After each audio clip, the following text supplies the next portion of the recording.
When you're moving to Spring, Texas, are you seeing the full picture or just the highlight reel that leaves out the things you really need to know before you buy? This is a question many buyers ask when they start comparing Springs with places like the Woodlands, Conroe, or Katy, and honestly, it's the right question to ask. Again, is the Spring, Texas a good place to live, or is it simply a strong opportunity for real estate investment?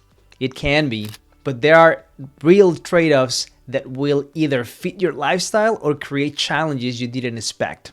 In this video, you are going to hear the real story behind Spring's reputation, what's genuinely great about moving to Spring, what catches newcomers off guard, and how it affects buyers and investors deciding whether you should move to Spring, Texas in 2026. By the end, you will know whether Spring truly fits your budget, your priorities, and the kind of home or investment you're looking for. Here we go. I'm Cristobal with Agape Real Estate Group. My family and I live right here in North Houston. I'm both a real estate investor and a licensed agent, so I tend to look at homes very differently. On this channel, I share what many relocation videos don't tell you about real estate in North Houston. Make sure to subscribe, click the bell so you stay updated on incoming videos. My mission is faith-driven, to serve every client and viewer with empathy, integrity, and genuine care. Let's start with why Spring makes many buyers stop and take a closer look. The median home price is sitting in the mid 300,000s. And for people relocating from places like California, New York, or even parts of Florida, that number can feel surprisingly affordable. In Spring, you are not just buying a house, you're often getting more space. 3 to 4 bedrooms, 2,000 square feet or more, a real backyard, and the neighborhood feel many buyers appreciate. And when you compare that to nearby areas like the Woodlands, you are often getting very similar square footage at a lower price point. For buyers planning ahead, household looking for more space, or investor paying attention to rental demand, Spring checks all of these boxes. Rental occupancy has been holding strong above 95%, and well-priced homes are still moving in a matter of weeks. Buyers also find some negotiating room depending on the property and timing. Texas proudly says, no state income tax. And yes, that part is true. But what many people don't realize is how property taxes work here. In Spring, total property tax rates typically go between 2.2 and 2.8%. So on a $350,000 home, you are looking at roughly $7,700 to $9,800 per year. And that's before factoring homeowners insurance or HOA fees. Sometimes buyer gets excited about a mortgage payment they see online.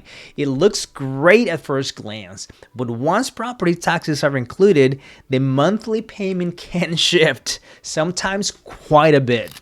Spring can absolutely look affordable at the purchase price, but it's important to calculate the true monthly cost: principal, interest, taxes, and insurance. That's where the strategy matters.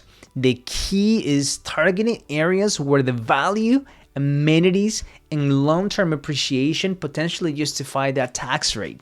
One of the biggest reasons many buyers keep putting Spring on their short list is location. On a map, it sits in a convenient spot between downtown Houston and the Woodlands. You've got I-45, the Grand Parkway 99, and Highway 249 connecting you to much of the North Houston job corridor.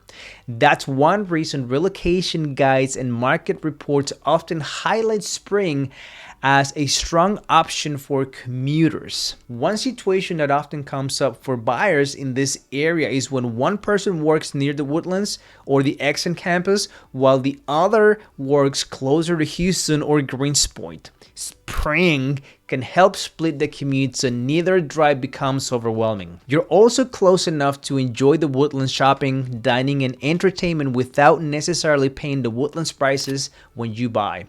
For many buyers, that combination can feel like the best of both worlds: suburban living with high-end amenities just a short drive away. Of course, the same highways that make Spring convenient also create one of the biggest downsides: Traffic. Nearly every honest pros and cons breakdown of Springs bring this up. During rush hour, I-45 can slow down significantly. Parts of Highway 99 can back up, and the drives that feel easy at 10 a.m. can take much longer at around 5:30 p.m. So if you are commuting into Houston during typical office hours, that traffic can add up over time. From what I've seen living and working around North Houston and what the traffic data shows, off-peak commutes often land in the 20 to 30 minute range. But during busy hours, that drive can easily add another 15 to 30 minutes, especially if there's an accident or heavy rain.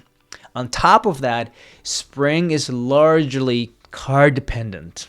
This is a typical suburban and most daily activities require a car. There are great parks and trails, but this is not a walk everywhere type of area. So far, here's what really stands out about Spring.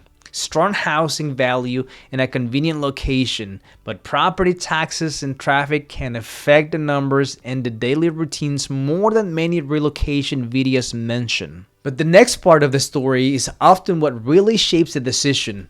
The schools, the neighborhoods, and some of the risks buyers should understand before making a move. If you are considering a move to Spring, feel free to share your budget and timeline in the comments below, or scan the code screen to schedule a quick 15-minute consultation.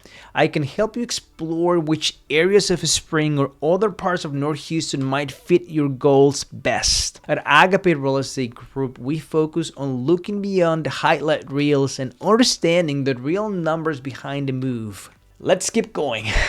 Now, let's talk about schools and community, because this is often where buyers take a closer look before making decisions. Spring is served by several different school districts, including Klein ISD, Spring ISD, Conroe ISD, and even some pockets, Tomball ISD. That variety gives buyers several options depending on their priorities. Niche 2026 ratings show multiple A and B rated schools in and around Spring, particularly in parts of Klein and Conroe ISD. When people ask if Spring, Texas is a good place to live, my honest answer is it can be, depending on a specific neighborhood.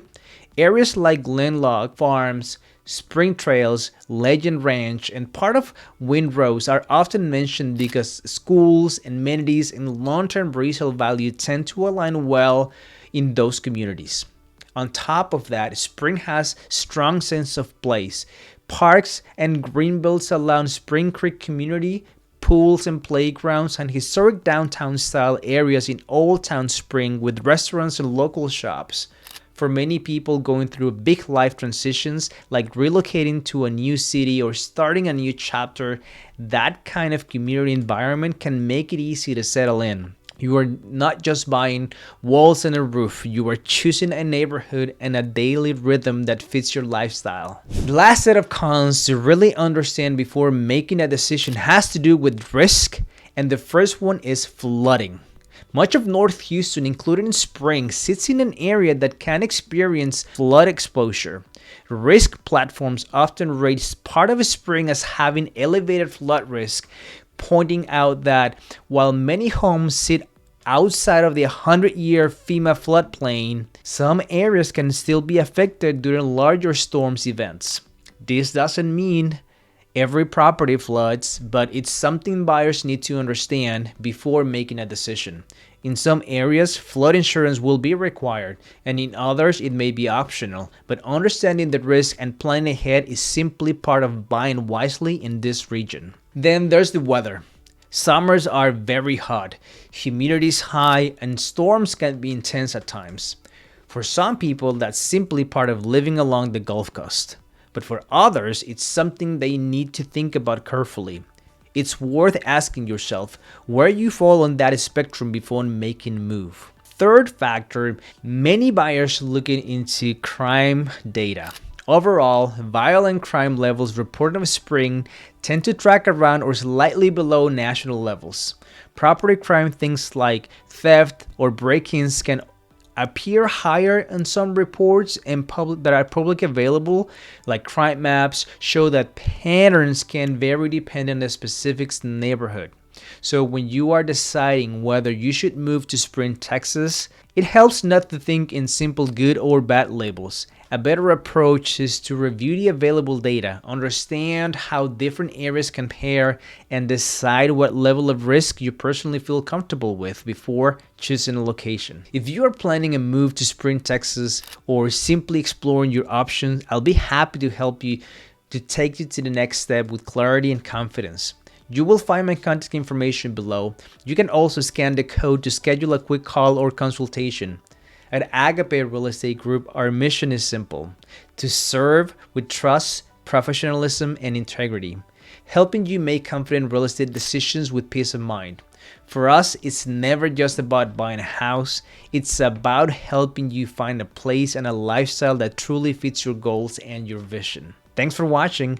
Nos vemos en el próximo video. And until then, may your next move bring you peace, purpose, and a fresh start in the right place.